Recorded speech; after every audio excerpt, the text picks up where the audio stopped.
Test, test, test. Oh, it does work. Thank you. Good morning, everyone, to the second day of this ENLIGHT conference. I hope everyone enjoyed dinner last night with a string quartet and amazing food. I did. I'm very happy in general to be here. I want to thank the organization, Igor, Gloria, and all the colleagues for inviting me and so many wonderful people here. Yesterday we had a great day. We talked about why should we talk about impact and have impact-driven research. How can we embed it? We talked about what are the barriers, what are the opportunities. We talked about how do we then capture this impact. And today we get to the who.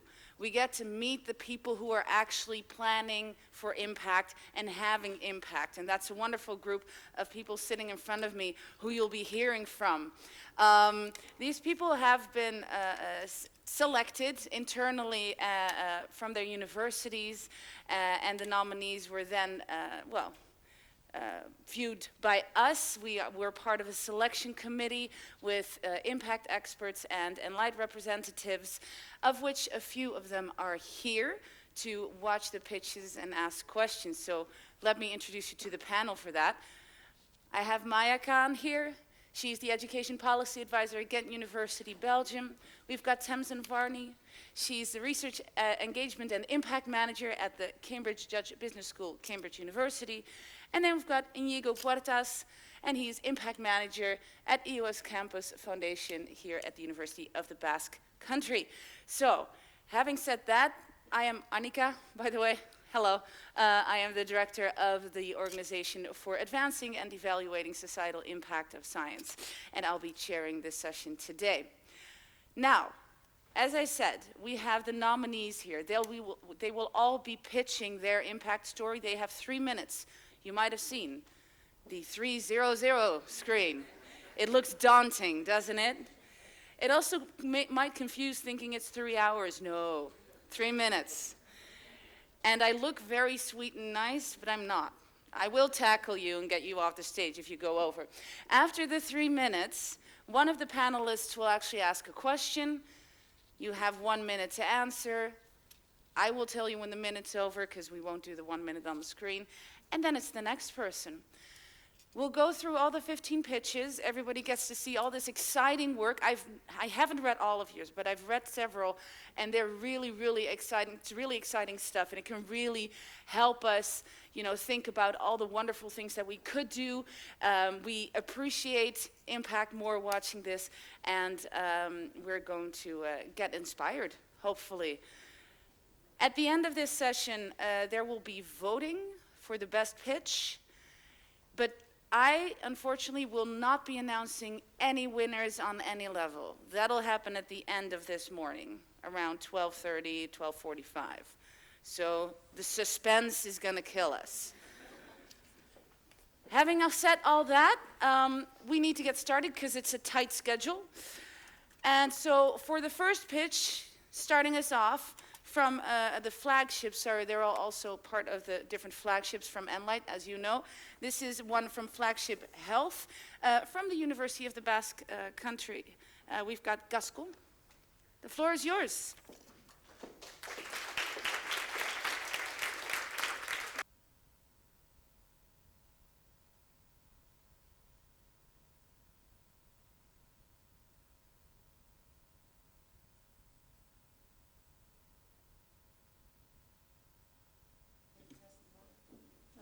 Whenever you're ready.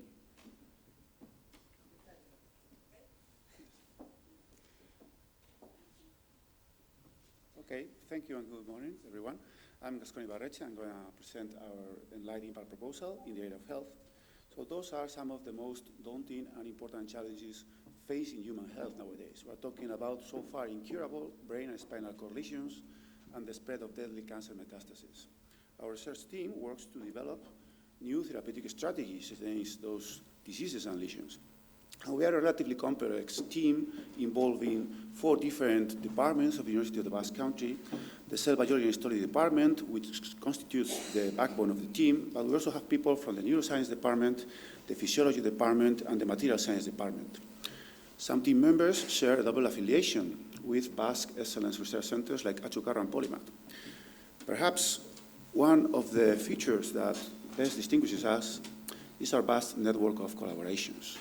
We work hand in hand with private biotech companies, public research institutes, also with foreign universities, in particular with the University of Bordeaux. And I'd like to highlight the involvement of public university hospitals belonging to the Basque health system here, Osakidecha. This is very important to ensure the maximum translatability of our research findings to clinical practice. So I'll just give you 3 examples of our recent research contributions. This one is about the use of human dental pulp stem cells for brain revascularization, following a patented procedure that we developed.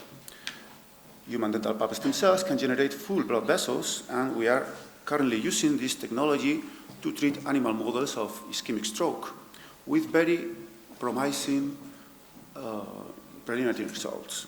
So this picture on the right shows a human cell-made blood vessel in a rat brain infarct area, and cells reach the infarct zone by intracarotid infusion without any need of invasive surgery. A very promising line of work in collaboration with the Achucarro Center of Neuroscience. So can be said about this second line of work, where we developed tissue engineering constructs for brain and spinal cord injury. These constructs are based on biodegradable polymer scaffolds, which are nanopatterned. This nanopatterning facilitates the migration of neurogenic stem cells, and this nanopatterning provides tracks for cells to migrate. These scaffolds can be functionalized, so they accelerate the neuronal differentiation. And this has some eco and local media as well. The participation of Polymath and Polymer Bio and Osakidecha has been fundamental in this project. I'd like to finish with our award-winning patented technology of nanoparticles to reduce the spread of liver metastases from colorectal cancer. This technology is patented and has been recently approved by the NIH of the United States of America to start clinical trials.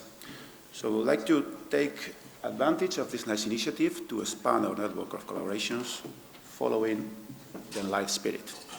Thank you very much. Thank you. Thank you, Gaston. All right, so we have read the pitch, and Maya, I think you had a question.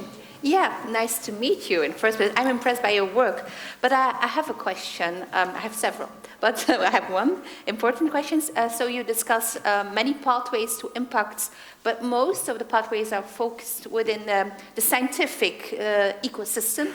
And I was wondering about impacts towards broader society, which is clear, but what are the pathways towards that impact in broader society? And what role do you see for yourself as a team? Yeah, so we have a very clear role in educating our PhD undergraduate students. So this shouldn't be underestimated, because these projects can provide large inspiration, a very nice inspiration to our students.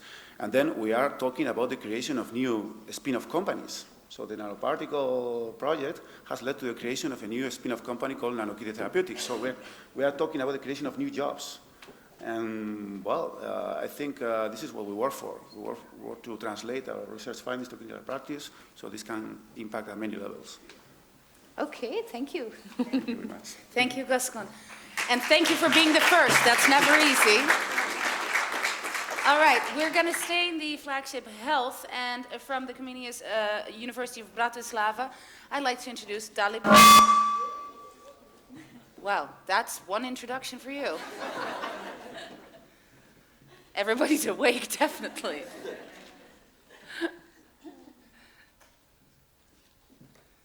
Whenever you like. Go ahead. Good morning. My name is Dalibor. I'm a pharmacist specialized in preclinical drug development. I work at the Comenius University in Bratislava, Slovakia.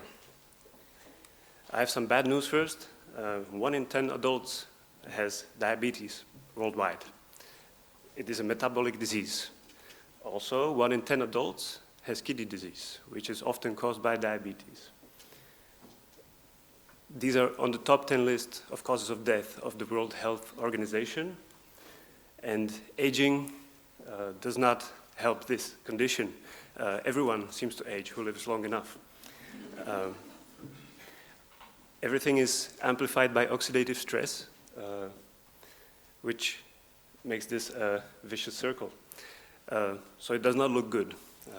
But I have a plan to develop a new drug that would rescue this vicious circle by not being another antioxidant, but it would convince the aging body to produce sulfur antioxidants and boost its own defenses. And this should also decrease the need for dialysis and transplantation. How do I do this? I collaborate with two slightly aged but brilliant scientists from the Netherlands. Leo Dilman was my PhD supervisor, and he developed cell and animal models of disease. These are suitable for the testing of the new drugs that I find. And Guido Krenning, he's the chief scientist of a Dutch-based biotech company, and he is using the technology that I developed in industrial drug screening. With the company, they recently launched a new drug for the treatment of Alzheimer's disease into clinical trials. So the path to clinic is known to our team. My role is also to spread awareness of our efforts, not because I have a Facebook addiction, but to spread awareness of the problem and also to engage the community of patients, doctors, and public and private stakeholders to join the effort and create a two-way impact. So the 5-year project is halfway done, and I wish that in the future it would help people with metabolic disease. Thank you for your attention. Thank you. Thank you, Dalibor. And I mean, the promise of keeping us young, that's a tough one to criticize. But Tamsin, I'm sure you have a question about this. Thank you so much for a really good example of university and business collaboration.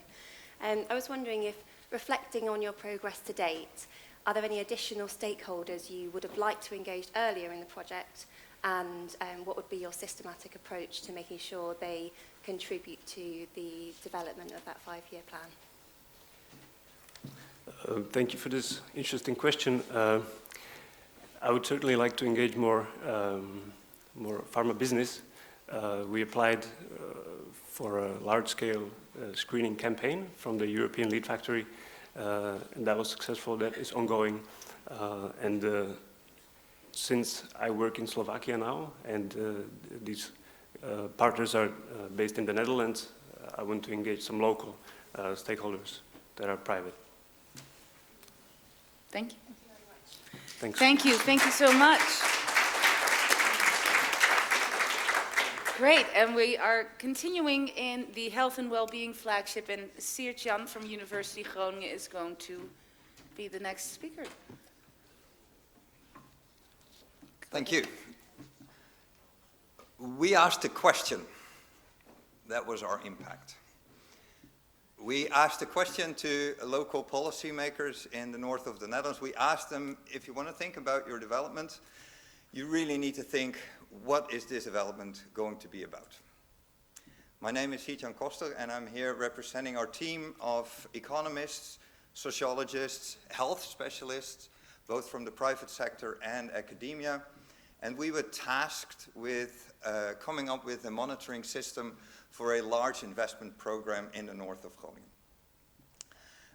Policymakers asked us to make their life easy, come up with a checklist that they could use for the monitoring geared towards economic development. If anything, we made their lives more difficult. Still, they adopted it. A little bit of background here. So the east of Groningen is one of the poorest areas in the Netherlands. Accidentally, it's also the area that sits on a large natural gas reserve, which has made a lot of money for the Netherlands in the last few decades. With the reservoir depleting, the ground started to sink and earthquakes emerged, leading to a lot of damage in that area. This program was initiated to compensate for those damages to some extent. And we were asked again to come up with a monitoring system for this program. When we set out to do this, we said, well, this cannot only be about the economic. We need to take on a broader perspective on growth, on development, including health outcomes as well. I think that's why we're in the health flagship. Health outcomes are not that great in that area either. We need to include well-being of the people as well if we talk about development. We need to talk about equity too, so we could have been in that flagship area as well, I think. You need to come up with a broad perspective on growth. That was our message. And it's not easy, because it also forces you to make choices. If you want to have a large-scale wind farm, it's good for the energy transition, but it's going to deteriorate the cultural landscape that you have. It might have health implications. So you need to ask yourself the question, what is the type of economic development or socioeconomic development that you want to have in your region? And fortunately, policymakers adopted our proposal, and to be honest, in the end, there was a checklist on our broad welfare approach, but I think what is more important is that it started a continuing, up to this date, discussion, narrative about what growth should be about in that area. So that's my story on how asking a question has, we hope, lasting impact. Thank you. Thank you very much, Siert-Jan. And you made an excellent point. With the flagships are great, but a lot of the projects that we read actually touched upon multiple of them, and that's the beauty of this. So thank you for mentioning that. Inigo, I'm going to give the floor to you for a question. Thank you so much. Could you tell us what does impact project management contribute to research? I think also on the back of yesterday, I've been thinking a little bit about what underlies the impact that we had, actually. And I think one of the things I came up with is actually that much of the impact in the end in this project specifically was actually done before the project already. Because all the people involved, and particularly our team leader, we were already out there talking to the policymakers, let's say, about impact in a general sense, I guess. So I would say that actually we were able to build on the impact that we already had as a group, let's say. And I think, I can't remember the exact presentation yesterday, but somebody said at one point, well, impact is not so much a one-off activity, it's rather, let's say, a strategy that is embedded, well, in this case, in our group of researchers, but I think in a larger sense also in, well, the universities that we represent here. So I think for us, that was one of the key points, actually. Great. Thank you. Thank you, Siert-Jan. Thank you very much. Next up, I'm going to give the floor to Chris from the University of Galway. Hi, everyone. Okay, so I'm here representing a project that was led by a very diverse team, and it was quite an innovative project because there was two PIs, one PI an academic, but the second PI embedded in our National Health Service. So everything from the very start, from when the grant was written right through to the conduct of the project and how it goes on to for lasting impact, is a collaboration between academia and our National Public Health Service. So what did it focus on? Well, focus on this question: what if more interactions with health professionals effectively supported chronic disease prevention? This is really important because 70% of deaths worldwide are caused by chronic disease. Over 1 million deaths, or over 1 million people in Ireland have a chronic disease. And there are 40 million interactions between primary healthcare professionals and members of the public each year in Ireland. So each one of those interactions is an opportunity to try and support the prevention of chronic disease. So the Making Every Contact Count initiative is about training healthcare workers to do just that, to have conversations with their patients about healthy diets, about reduction of alcohol and drug consumption, about physical activity, and about smoking cessation. But it's really important that that training program works and that it's actually implemented in healthcare settings. So what this project was about enhancing the implementation of that intervention. And it involved survey with over 300 healthcare professionals responding to that, in-depth qualitative interviews with over 30 healthcare professionals, and then most importantly, all through this, there was public and patient involvement. So there were members of the public who were contributing to the design of the research, contributing to the interpretation of research, and who came in and joined researchers and healthcare professionals, healthcare policymakers in a co-design workshop that you can see a lovely picture of here at the end of the project, which integrated all of the evidence that had been generated at earlier parts of the project and used that evidence to inform the development of recommendations for enhancing the implementation of the Making Every Contact Count program. So these are the 9 recommendations that were developed in cooperation among all of these different groups, these different interest groups, and the National Health Service has committed to implementing these recommendations. So I think that's a really powerful impact that will hopefully lead to greater health, the flagship that we're focused on. Thank you so much, Chris. I'm going to give Inigo another chance to ask a question. Would you mind? This similar question, how have the research results been used to achieve the impact of the project? Okay, so first of all, can I take the opportunity in responding to the question to mention that I'm here representing Dr. Una Mead, who was the lead postdoc on this work and unfortunately couldn't be here today, and the PIs, academic PI, Professor Molly Byrne, and the public health PI, Dr. Maria O'Brien. And it's important to mention those people because they are all continuing to work together to ensure that these recommendations get implemented. So the evidence formed the basis of these co-design conversations, that generated these recommendations, and now there's an implementation plan to make sure that these recommendations get actually put into practice. So that's not possible unless there wasn't such tight collaboration from the start to the end and going forward between people working in the health service and the academic team involved in this project. Yep, great. Thank you, Chris. Thank you so much. All right, with the next nominee, we return to the University of the Basque Country. Nerea, the floor is yours.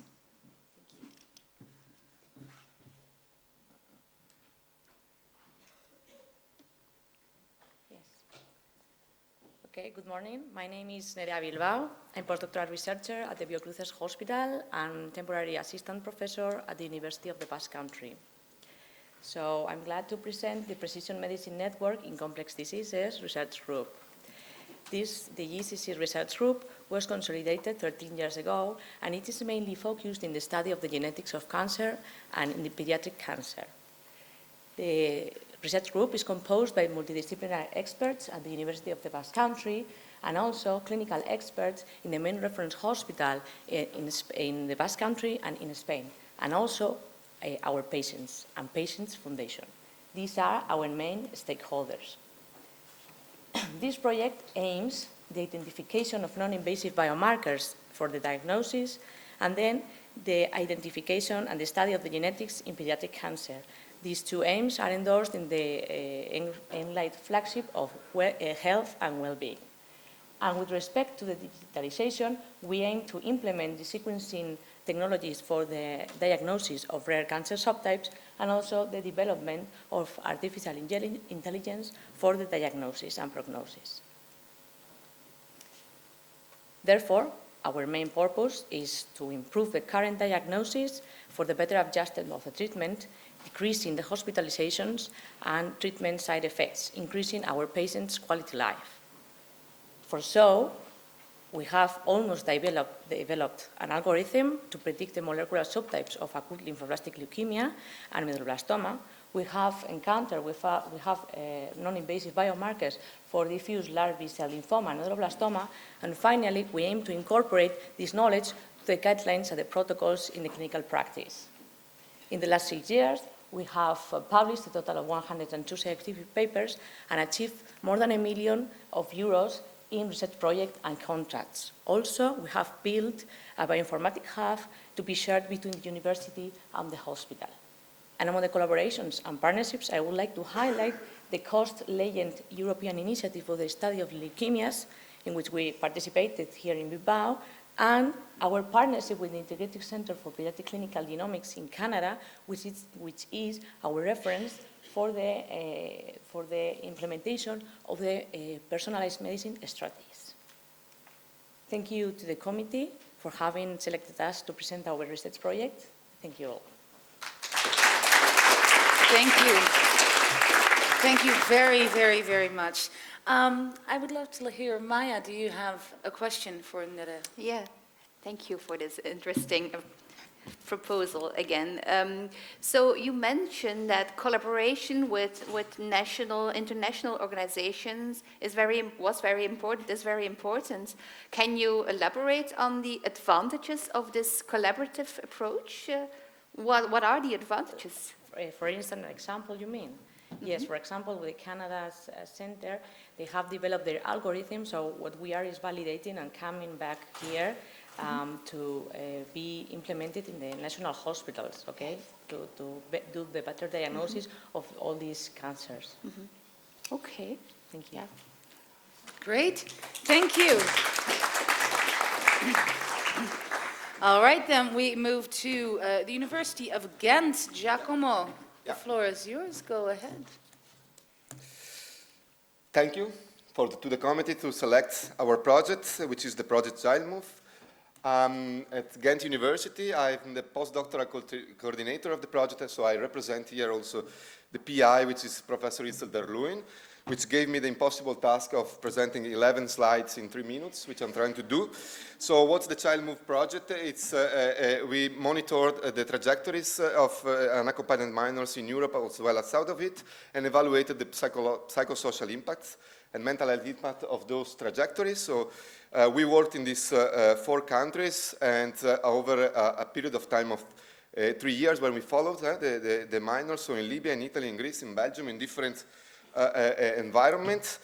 And as you can see here, so detention centers, informal camps, and importantly, again, we followed them over a period of time, so also across and away from the original countries. So the project has been strongly shaped by the involvement with stakeholders, which we did at the start of the project with several workshops with a social worker, for example. But then we follow up in the final phase by engaging with policymakers in all the countries where we worked, and also at the EU level, but also, for example, with Evento in Nigeria, which was one of the group of participants which we addressed. But also, beside this workshop, we had other ways to address and to produce impact in society. So, of course, the website with lectures, which are online, of course. Then we produced podcasts when we tell about our experiences of research, and we tell about our findings. We produced, and it is here, a report which we presented 2 days ago at the EU level, which also includes the use of sketches, for example, to represent the stories and the data, and to also, again, reach out to a wider public. But also, of course, we engage with the media, a lot of visibility in national and international radio, TV, and newspapers. And so I think I succeeded with the task. This is the last slide, so we think we had quite of an impact. So thank you very much. Well, I'll have to recalculate, but I think that was about, on average, 13 seconds per slide. So that is, to start with, very impressive, yes. I don't know, Tamsin, if you wanted to ask a question about that, or maybe the content. I'm just overwhelmed with the speed of this. Yeah, impressive run through the slides. Thank you very much. And thank you for presenting a project which is so valuable and is working with such a vulnerable group. So thank you very much to the group for that. I wondered if, in terms of your policy engagement, if you could talk a bit more about your strategy for that, and what you see your next steps, whether that's further internationalization, like in Nigeria, or what your next steps would be. As said, we engage with policy making at the national, but also at the EU level. Probably the EU level is where we did most of the latest effort and where we developed a more refined strategy. So we had first a round of informal chats with high-ranked policymakers, for example, also the director of DG Home, so they Interior Affairs Ministry, if you want, of the EU Commission. So through this interaction, we refined our tools of dissemination, and the kind of, for example, the idea of sketches and narratives came as a demand from the policymaking to get a more effective tools for them to bring the message. So we had this kind of interaction, and we developed also a series of policy recommendations that is what we are pushing forward with these reports. Brilliant, thank you so much. Great. Thank you. Thank you. Thank you so much. Now we're moving on to the flagship of the digital flagship, right, Hedrick? So that's you. So I'm gonna give Hedrick the floor from the University of Groningen. Thank you so much. Good morning. My name is Hedrick van Rijn. I'm a full professor of cognitive science and neuroscience at the University of Groningen, and I'm here to tell about Slim Stampen. Slim Stampen is a Dutch play on words. It means something like clever cramming. It's a digital tool to optimize the learning of facts. I don't think that facts are that important per se, but facts are the cornerstone, the building stones of any deeper kind of knowledge. And what we've done is that we've taken computational cognitive models of the human brain, of the human memory system, and used them to optimize learning. How do we do that? Well, we don't just look at whether an answer is correct or incorrect, but we also assess the certainty by which a learner gives the answer. If I say Bilbao as answer to a question, you know for sure that I know the answer. But if I say Bilbao, it's probably that I still need to practice that a bit. And that is what we use in our system. Now, this very simple trick gives an improved course grade, an improved grade of 10 to 20%. And that's immense. And the great thing about it is that in collaborations with publishing houses in the Netherlands, in Switzerland, in Belgium, in Portugal, in Sweden, in the US, now over 1 million students have access to this tool that allows them to learn faster and more efficiently. Now, I'm standing here to present to you, but this is truly team science. In 2008, the idea was sort of like conceived by a master's student. And over all these years, many students have participated in this. In fact, next week, one of my PhD students will be defending his thesis on trying to take this project a step further. And right now, we have collaborations with medical centers. Because if we build a model of the human brain, of the human memory system, and if we have a parameter that indicates how well the memory works, wouldn't we be able to then also tell whether the memory is declining? And that actually is the newest step towards impact. We're using this system to predict how much memory is declining in clinical subgroups in pre-Alzheimer patients. And this will be the next step of impact. But impact is to the core of this project because we take academic knowledge, we bring it to society, and those students that are participating, that are learning, are actually giving us data. So it's not just academia that's impacting society, but society itself is also impacting academia by giving us new data to refine our models. Thank you for your attention. Thank you. Thank you, Hedrick. Thank you very much. Inigo, would you like to ask a question? Thank you so much. Could you tell us how did you choose which stakeholders to engage with in order to deliver impact? And reflecting on your work to date, which additional stakeholders are you going to engage with in the future to further enhance the impact of the project? So we're engaging with those stakeholders that can give us the widest reach. The story that I didn't tell is that I want this to be able to be available to every child in the world. And me as an academic by myself or with my group, I can never reach out to other groups. So I try to get in contact with the biggest publishing houses in countries so that as many students will have access to the tool. And that's also why we collaborate with publishing houses and, for example, not with business-to-consumer organizations, because then it depends on the wealth of the parents whether they can afford this. Big publishing houses, often government funded because of the educational materials, give the biggest possible reach. And that's why we try to work together with those. But we always make sure that it isn't an exclusive license, so that we can also work together with schools, with refugee centers with other places where we can make an additional impact. Perfect. Thank you. Thank you very much, Roderick. Thank you. Okay, so now we're almost halfway, and I'm so excited. I can't wait to see more of them. And we're going to now hear from Ingelies, right? From the University of Tartu. I'll give you the floor. Hi, my name is Ingelies Simpson. I'm on behalf of the Disaster and Resilience Research Team in the University of Tartu. And we're a very diverse team. We're gathering knowledge from different fields of sociology, crisis management, communication studies, and so forth. And I'm here on behalf of our amazing PI, Kati, who's the Associate Professor of Sociology of Sustainability, as well as Sten Hansson, who's the Associate Professor of Communications, and our Sociology PhD student, Cristinero. So what we wanted to do was to create a digital tool to assess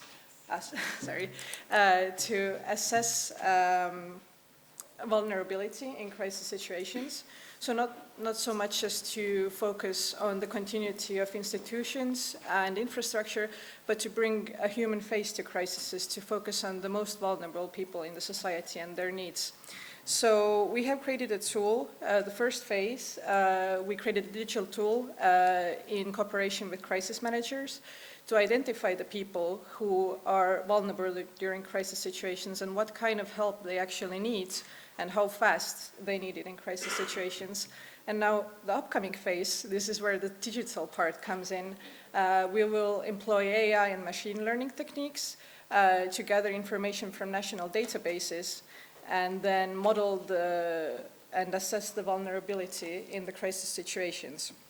So all in all, we hope that our project might actually have a very practical impact and actually save lives of many people in Estonia, but maybe also like around the world. And as a result of our cooperation with multiple stakeholders, our ideas are actually right now considered in the National Act of Crisis Preparedness, and our tool is meant to be usable for different crisis management agencies such as the National Health Board, the Rescue Board, Police and Border Guard, and so forth. And we have also gained some momentum in different academic and peer-reviewed journals. And we just hope that we could encourage the broader discussion and academic debate on crisis preparedness and novel solutions to emergencies and hazards. Thank you.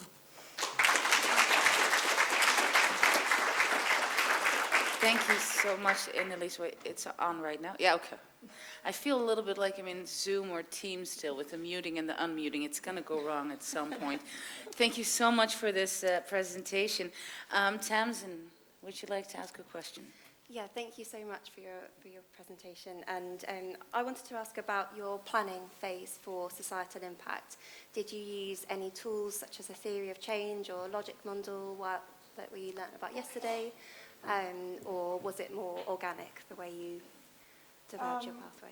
I think it has been more organic. Ingelies, can you use the microphone? Yes. Sorry. Sorry again. So I think it has been more organic, but I think a lot of the societal change and the impact comes from the fact that we work together with so many governmental agencies and the Rescue Board, and as well as companies offering essential services, so that we know their practical experiences and we gather the input from them about the needs of the vulnerable people and the needs of the agencies in helping those vulnerable people. So I hope that answers your question. It does. Thank you so much. Thank you, Ingelies. Thank you very much. We are continuing going to the University of Bordeaux, and we have Laura here to tell about their project.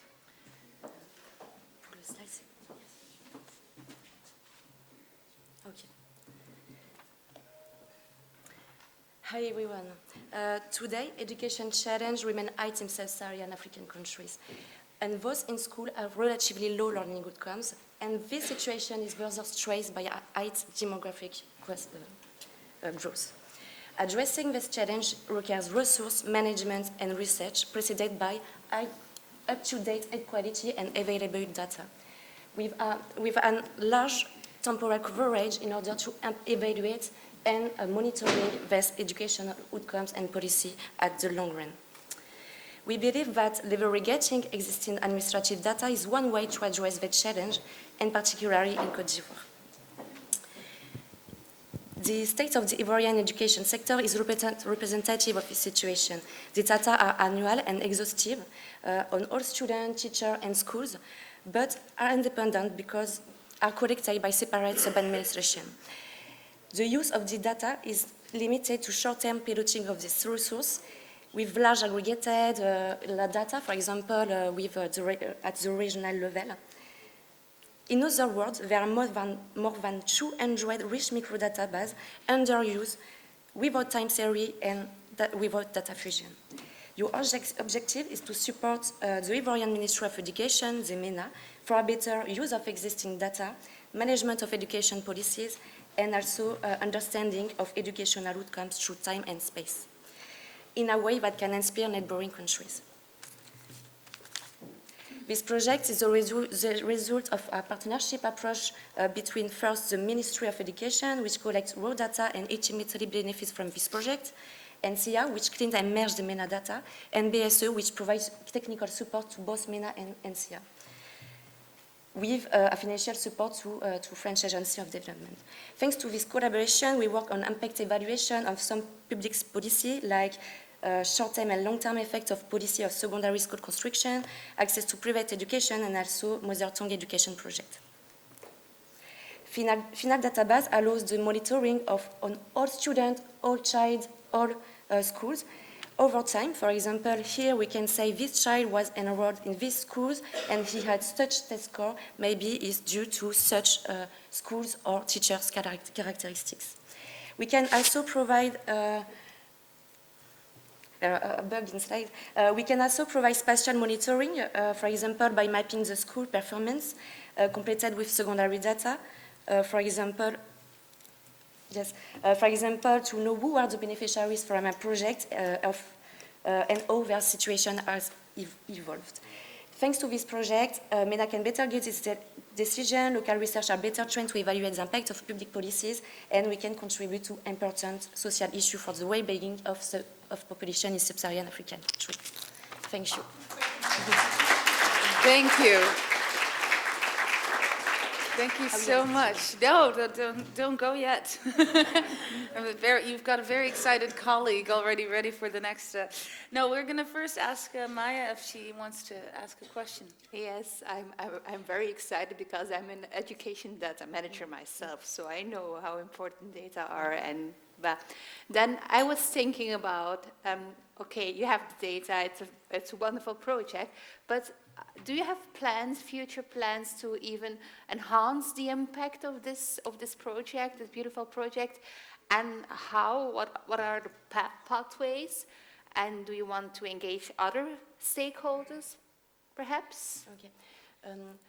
Us, we would like to do impact evaluation of public policies, and I think it's very difficult to evaluate the impact of a big project like that on, but we know just there are a contribution in the practice from ministry. For example, today they develop, because of this project, they develop an information system of education to collect and fusion future data automatically, and us, we would like to harmonization of young projects on the structure of this information system. Very interesting. Thank you. Thank you. So the next research project, also from the University of Bordeaux. Now, it's also a surprise to me because I have two names on my list, and there's one person. So I either have Stefan or Inigo. Yes, and I only have one name, so I'm Stefan. Stefan. Okay, so we'll do it Stefan and no Inigo today. All right. Okay, thanks. Oh, thank you. Okay, so doing research and innovation or supporting people who do it makes you sometimes struggle with the decision-making process. As read and analyze research and innovation, ecosystems feels difficult. because it implies a lot of different players of size and of different types with different goals and coming from different countries. Also, their interactions are complex, and because science and technology are also not easy to understand because there's a rise of cross-field topics. Also, even if we have access to more and more data about research and innovation, it doesn't mean that we have access to precise answers to our questions, and that's very confusing. But the need to understand remains, and especially as driving research and innovation to solve challenges feels more important than ever in our society. This is why the VIAINO platform has been created 10 years ago. We are a research platform in the University of Bordeaux that aim to develop and transfer the use of dedicated toolbox to the decision maker in order to help them in their decision-making process. We call that toolbox technology intelligence. So let's split technology intelligence as a 5-step process. A large part of our work is to optimize and develop each one of those steps so the global decision-making process is more efficient, more precise, allows 360 vision, and finally, hopefully, might produce better results. First step, we work to understand and translate the decision-making process with the decision makers, so we can identify a proper approach to help him. Then we work on expertise and collect the relevant data. Then we work the processing and usability of those data. And of course, we work the translation of those data into metrics. And finally, we support the use and diffusion of results within organizations so it can unlock 2 new benefits. First one is it gathered because technology intelligence helps explain your choices. And second one is that it helps develop strategic capacities at every level of the organization because it helps think differently. So how VIAINO do all of that? Well, we have 3 main channels. We directly collaborate with decision makers to develop new approach and tools dedicated to technology intelligence. We train also the decision makers to understand, use, and implement technology intelligence approach into their organization. And we also do direct deployment of technology intelligence work to the decision makers because when you demonstrate benefits, it's way easier to engage them to learn it after. Thank you. Thank you. Thank you, Stefan, very much. It's clear that you're from the University of Bordeaux really practiced the exact 3-minute limit. That's fantastic. Well, Stefan, since you didn't bring your colleague Inigo, I'm going to ask my colleague Inigo here to ask the question. Is that okay? Thank you so much. In your opinion, can the process of developing and sharing technology intelligence with research and innovation collaborators both inform research and create external impact? I guess, if I'm correctly understanding the question, and regarding the discussion we had yesterday, I think technology intelligence is maybe mostly about helping creating outcomes just before the impact. So we help researchers, we help society to better think, make better decisions. But we do not have the chance to evaluate if those decisions actually help society. So for the moment, we most of the time focus on these steps, but we also know that technology intelligence approach, like analysis of citation, of reputation, might also help us to have a better understanding of impact of our works. Great. Thank you, Stefan. Thank you very much. All right, the next research project we're going to hear about is from the University of Galway, and that's Erin. I believe I have the pleasure. Yes, great. And we're moving, by the way, to the flagship. I mentioned to Phil that, but we're now at climate change, I believe. Deep breath. Okay, good morning, everybody. My name is Aaron Golden, as introduced from the University of Galway. And I'd like to talk to you today about our project called TAPAS, which is an appropriately wonderful name, which is a nice acronym for a very big title, Tracking Adaptation Progress in Agriculture and Food Security Using an AI-Powered Satellite Remote Sensing Platform. So what I want to try and do is I want to try to open it up and give you guys a bit of context about how we're trying to do it and how it's relevant to why we're all here today.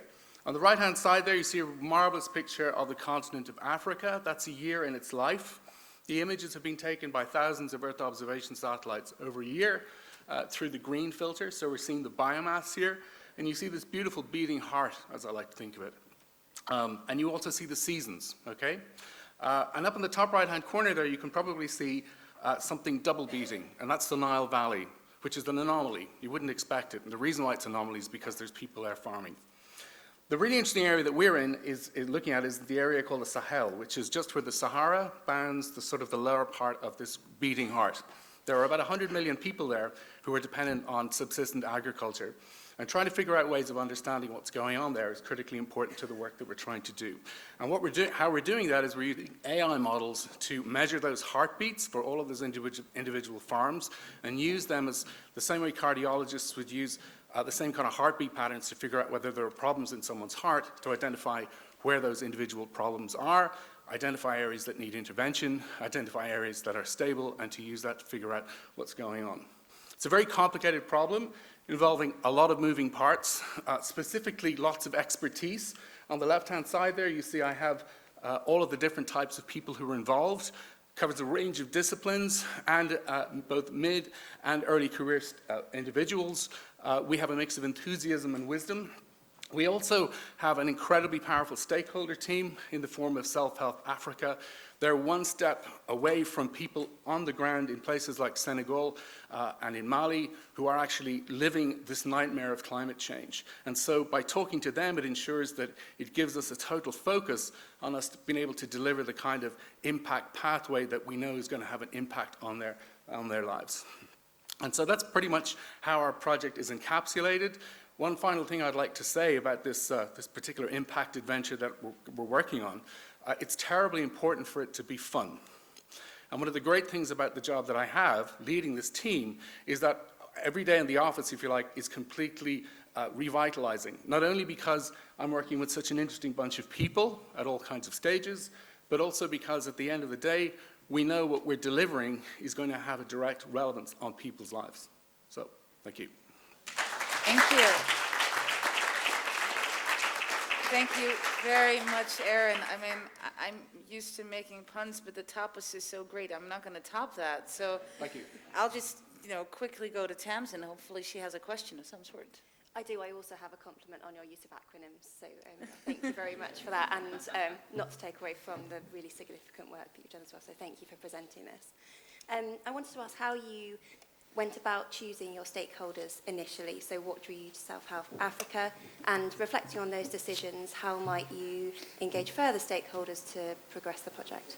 Okay, that's a great question, and it's highly relevant because we're funded by Science Foundation Ireland, which is like the national funding agency, and they this is very much built around their challenge program initiative, and part and parcel of that, at the very start of it, we were given a certain amount of seed money to try and basically go out and test drive our ideas with different groups and bring that back to Science Foundation Ireland in order to justify follow-on funding. That led to me being in a room, the Azerbaijan room in the Food Agricultural Organization in Rome, through friends of, I suppose, for want of a word, the Irish mafia, not the real mafia, I hasten to add, but just a network of Irish people. And we presented, we didn't know who was going to turn up. Friends of ours had sent an email around to say, this team's coming from Ireland to talk about this type of project. If you're interested, turn up. We maybe expected 10 or 12 people. We had about 60 people in the room, covering all of the sort of domains that you see there, okay? Economists, sociologists, socioeconomic experts, food agricultural experts, and to some extent what appealed to them about our project was the fact that rather than trying to do a lot of figuring out on the ground using survey teams and all the rest of it, that we were going to use this kind of honest broker system to literally measure biomass change from orbit and use that as a kind of a reference frame to link everything together. And it was as a consequence of that that we got our funding, and also as a consequence of that, we got follow-on calls, okay? specifically through the Department of Foreign Affairs in Ireland, who co-sponsored this challenge. They said, you need to talk to X, you need to talk to Y. So we actually had a range of potential stakeholders in mind, but we wanted to focus on these guys, mainly because they're small, they're nimble, and as I said to you in the talk there, they're literally one step away from the kind of people we want to help. So. Thanks. Thank you, Aaron. Thank you for that answer. Wonderful. So before we go on to more tapas, couldn't help it, sorry. We're going to get another pitch from the University of Bratislava, again, University of Bratislava. Alexander is here, I believe. And we're moving on to the energy flagship. Very exciting. Thank you. So Simplify, we will talk about how to get more croissants, so there is no need on presentation. Yeah, and I hope that everyone today had a nice breakfast, not like me, and I assume your breakfast was included bread, which is made of wheat, yeah, simply. And as all living species, wheat has its own diseases. And our small scientific team, which includes two recognized, one established and one leading researcher, decided to focus on one of them, which is called powdery mildew. So our desired impact is to make a genetic marker system, which will help us and everyone who wants to identify resistant, non-resistant, and heterozygous plants. Because this is quite important for breeding, and of course it will help to understand how genetics of wheat and other plants will work for different species. Regarding industry, it could be might useful to identify these plants because it helps simply to shorten the time of breeding and of course to economy a lot of money which companies are consuming to do this breeding stuff. And you know, the most linked person from our team with industry is Associated Professor Miroslav Švec, which has links to local and European Union companies and industries and some private sectors and farmers. And regarding to me, I'm trying to participate on different events. I don't know, starting from European Researchers' Night and to development strategy of Danube region. For example, I also made some lecture for business school students in IMC Krems in Austria, so I can say we are quite acting proactive. Yeah, before they will go to industry, they will know us, I hope at least. And here I can say that we want to anyway to promote our research activities, and this place as ENLIGHT Impact Conference is quite nice because I hope someone will be also here interested how to get more croissants. Thank you. Thank you. I turned it off. Yes, I turned it off. See. There was my Zoom moment. Alexander, thank you very much. Inigo, do you have a question? Yes, thank you so much. You talk about the farm to fork strategy, which is at the heart of the European Green Deal. Could you tell us how might your research respond to that strategy, or perhaps engage with stakeholders with an interest in making food system fair, healthy, and environmentally friendly? If we are talking about environment, you know, we are trying to improve our fields by integrating some resistant genes. So this integration will allow to lower use of pesticides. So that's simplify. And of course, for such companies that sells afterwards some plants to biofuel, if you have more greener plants, you can use for more to biofuel. But it's just my wish for them. That's it.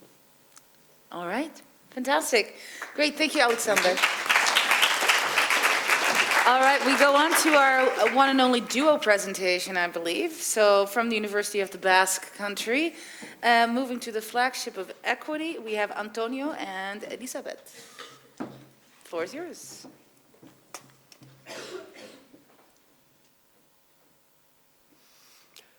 Egunon, good morning. Governance affects everything we do as citizens and scientists. If we want governance to be collaborative, cities and towns need to imagine the futures they want to create with their public policies, the citizens, and the universities. And our work in CR is about that, collective imagination, how to create the shared visions that we hold as a society. How? We do it by a participatory action research process over a year, and we are now in month 3, so this is a work in progress. And this is our team. The core team is 6 people, different stages of our careers, but we have something like a little ecosystem made up of 8 different teams with up to 25 researchers. The team is very diverse, mixing arts and humanities with social, health, and life sciences. And right now we're working with 140 people in 5 key areas. People, migrations and diversity, Science, technology and innovation, climate crisis and land use, energy, business and economy. well-being, health, and care. So we spent half a year in creating the platform, preparing the space, and now this whole year we are working in the workshops. We create knowledge with stakeholders online and offline in those workshops. At each workshop, researchers present perspective and current information to craft questions, answers, and policy proposals as well. And from those experiences, we gather the data, and that data is used to create questions, answers, and proposals. Our inspiration is the new deliberative programs all over the world, such as the Conference on the Future of Europe. Yeah, and this has become our inspiration to create an extended citizen assembly model, which is going to be used all over Gipuzkoa. This is the platform, and the idea is to, all this year long, to create and use and perform this citizen assembly open to 800,000 people. In order to ensure that this process is transparent, collaborative, and well-regulated, at CEAR, we have designed a digital platform with built-in democratic guarantees based on the CIDIM, a free and open source software developed in Barcelona. And the platform holds it all together. It's a hub for both scientists and citizens to work and interact with each other. And the connection to ENLIGHT. Well, climate assemblies are all over the place, and we have fresh data indicating that they might increase trust in political system and social cohesion. Because precisely social and economic inequality is rising, and trust in political systems is decreasing in Europe. So to sum up, our impact is on the way citizens see themselves, on their vision of themselves, on their vision of the challenges we all face all over Europe, and on what we can do about it. So the impact on public policy. Let us make ENLIGHT an example of collaborative governance. Let us become agents of change and help each other co-create knowledge with and for our communities. Thank you very much. Wow. Antonio, you can stay. You can stay. You have a little bit more time because Maya, you definitely have a question. Yes. So I want to see if it's also very much dispersed, like talking 50-50, answering the question. That'd be great. That's a challenge for you. Okay, so I have a question. So it's a wonderful project again, but you proposed, or you were thinking about going beyond the current scope of the 5 key areas, which are situated, let's say, in the Basque Country. But I was wondering, how do you want to do that? What are the pathways? And how will you take the other national, international contexts into account? Different legislation, different demographic characteristics, perhaps. So can you tell me more? The short answer is that the problems are the same for everyone. I mean, polarization, climate change, but it's a very bottom-up project. So our focus is on this region, but in every workshop we bring experts and knowledge. Again, it's international. So, but we plan to, but we work. It's a very granular project. So our stakeholders are local towns, small villages, and our students, of course. Yeah. I completely agree with the answer. I would just add that this is a work in progress, and I would reinforce that idea that it is innovative and we are learning on the way. Yeah, thank you. Perfect. Thank you so much to both of you, very much.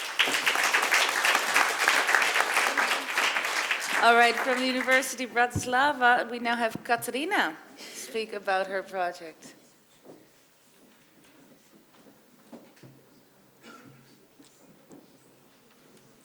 Go ahead.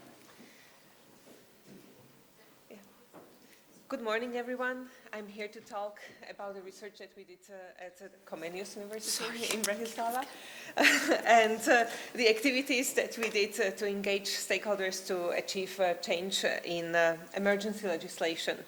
I'm Katarina Starnova from Comenius University, and I'm leading the team of 6 people of various backgrounds, ranging from political science to law, PhD students to senior researchers. I myself also used to work in a think tank. So our research looked at the emergency legislation, which during the pandemics enabled the parliament and the government to pass legislation even within 3 days.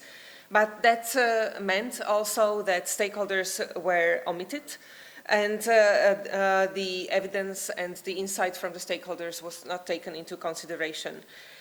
Which is legitimate during the pandemic, during the emergency, and in our research we showed that this practice is being used also for non-COVID related issues and also after the crisis was over. So what we really tried to do is to show that this jeopardizes the equal access to lawmaking for the public and for the users, and it jeopardizes the democracy itself. So we put for ourselves 2 aims. One was to raise awareness about this malpractice and ultimately to change also the practice so that the lawmaking will become more inclusive. So what we did was to first of all map the stakeholders and we categorized them in certain groups based on their roles, strengths, and we set communication tools tailored to these stakeholders, and you see them in this yellow panel. And the tools that we used are in the blue panel. So, for example, the users of the platform were integrated very early on and were involved also in the design, and we wanted also their experience. Then we organized the workshops for the oversight bodies, which are in the gray area, and involved them in the drafting of the recommendations. And also we regularly posted blogs and podcasts that were through media to the public. Through that we achieved also secondary effects, that the stakeholders themselves started to create their own activities, and our biggest success was that the Constitutional Court decided that emergency legislation used like this is not legitimate. We have not yet changed the practice, but I think we are on the way to do that as the awareness is raised and the media started to talk about that as well. Thank you for your attention. Thank you, Katarina. From the Comenius University. I apologize, you're absolutely right. All right, so Tamsin, do you have a question? I do. Thank you for bringing this very topical presentation to us today. I wondered if you could describe your process for selecting and engaging with those active users and civil society representatives, and any challenges you faced in gaining that really vital perspective on your work and the challenge. First of all, it was Katarina, can you speak in the microphone? Thank you. It was challenging to reach the powerful stakeholders, which are on the right side, like National Audit Office or the Ministry of Economy, Ministry of Finance. But since we cooperate with them also in the past in different projects, we have already certain partnerships established. So through those partnerships, it was I don't say easy, but it was possible to reach out to the relevant people and talk to them, explain the problem, and then get them on the board, which was the most important thing. Thank you. Thank you, Katarina, so much. All right.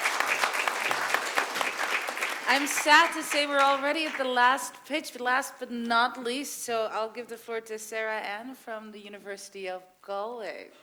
Thank you. Over the past 3 decades, globally, many countries have been addressing historic cases of child abuse and gender-based violence in institutions. Different countries have taken different approaches to justice and accountability. Since 2014, the mother and baby institutions in Ireland have become a topic of national and international discourse after it was found that there were 798 infants buried in a septic tank in Tuam, which is in Galway. Over 200,000 women and children were placed in institutions in Ireland in the 20th century. And at one point, 1% of the Irish population was institutionalised in some form. In 2015, the state set up the Mother and Baby Homes Commission of Inquiry to respond to this. Widely criticised by those directly affected, by academics, by advocates, the final report was published in 2020. So where is our project in this? In February 2019, a one-day event was held in the University of Galway where we invited survivors, advocates, and those directly affected to talk about their experiences. It was decided that an oral history archive would be created, and it would remain a living archive, a living document. The Tuam Oral History Project was born. The project is grassroots, it's interdisciplinary, it's grounded in the principles of transitional and historical justice. It is the ethical digitisation of life stories, and it acknowledges that there is intergenerational trauma in Ireland as well as in other countries. It has been impactful in many ways already. To date, there have been over 100 articles nationally and internationally on the project, one by the journalist Cara Fox, who spent 2 days with us from CNN in Tuam and had over 7 million readers. The actor Cillian Murphy narrated our podcast, Other, and this has been downloaded over 20,000 times. Nothing about us without us is the theme and the approach of the project, and it has been core to all of our work. Equity, accountability are constant concerns for us to ensure that trauma-informed research is always being engaged with. The project has merged research and advocacy. It has demonstrated that impactful research can be ethical, it can be local, this is a local project, and it can have a global reach as a result. Thank you.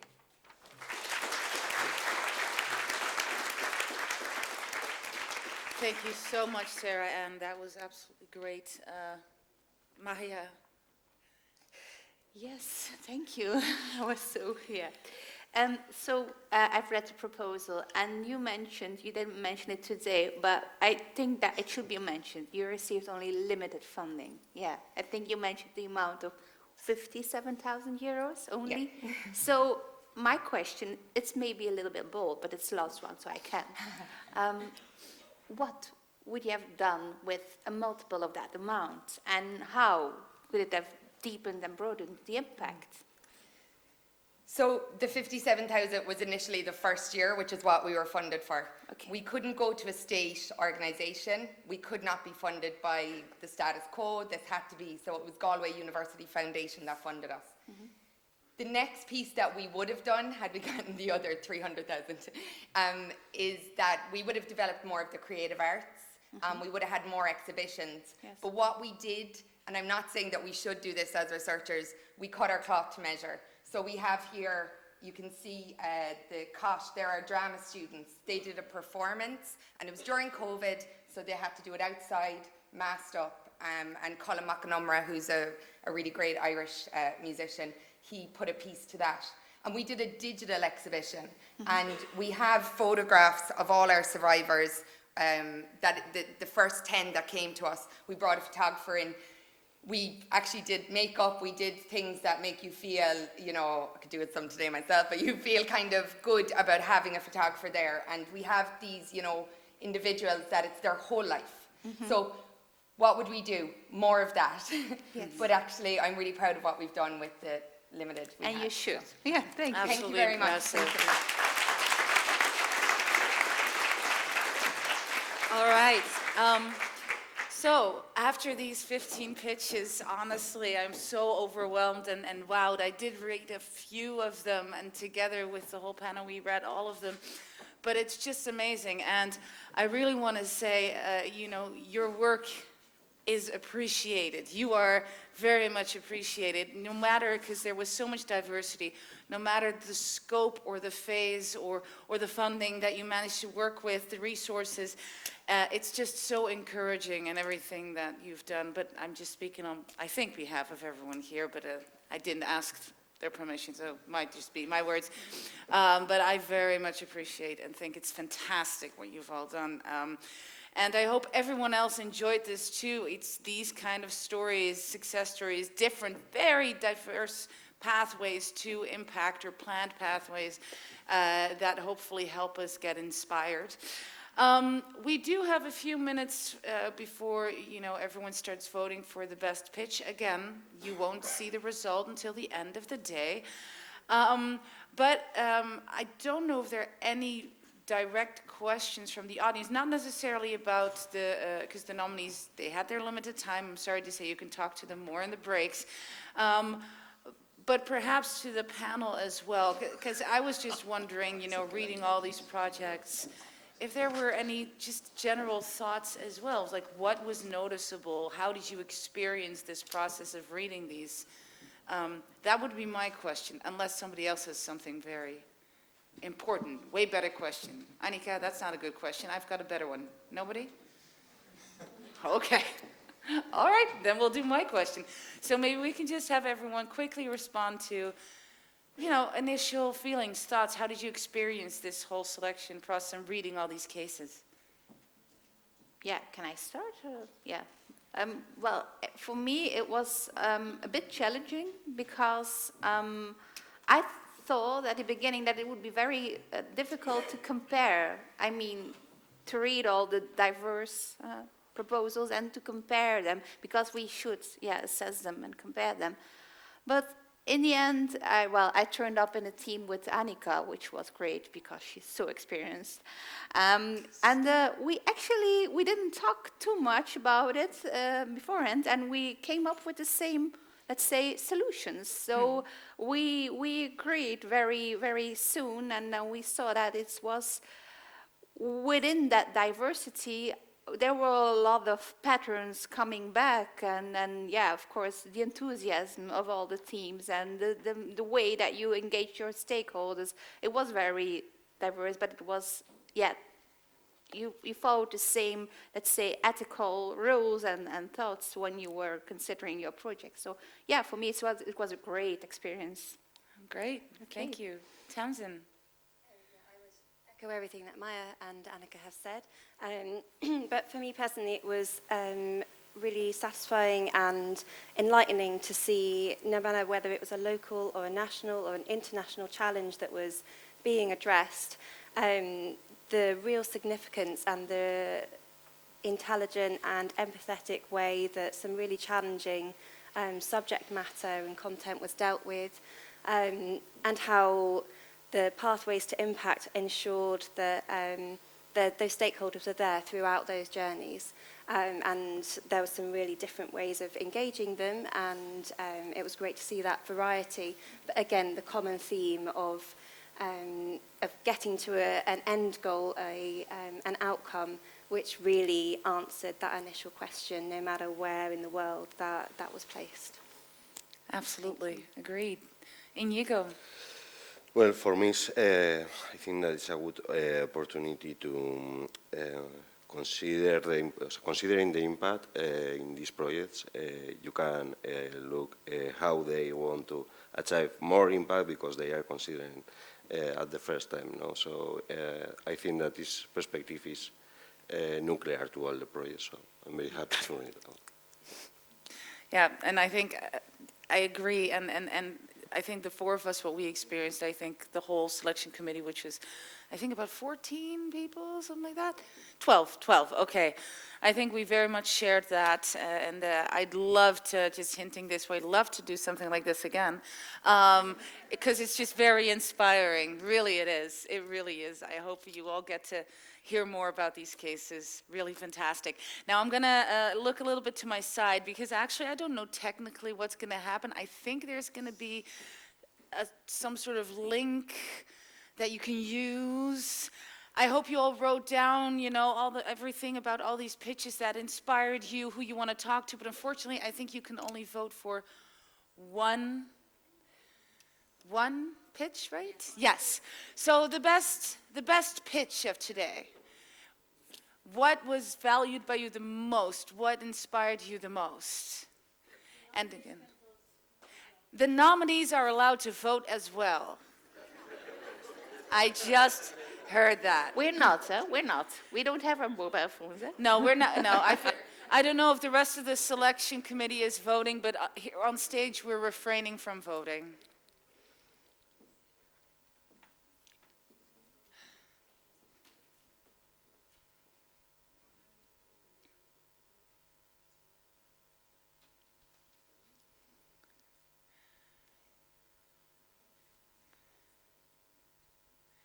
If somebody's not managing with logging in, maybe raise the hand so we can help out. And with we, I mean my colleagues here at the university.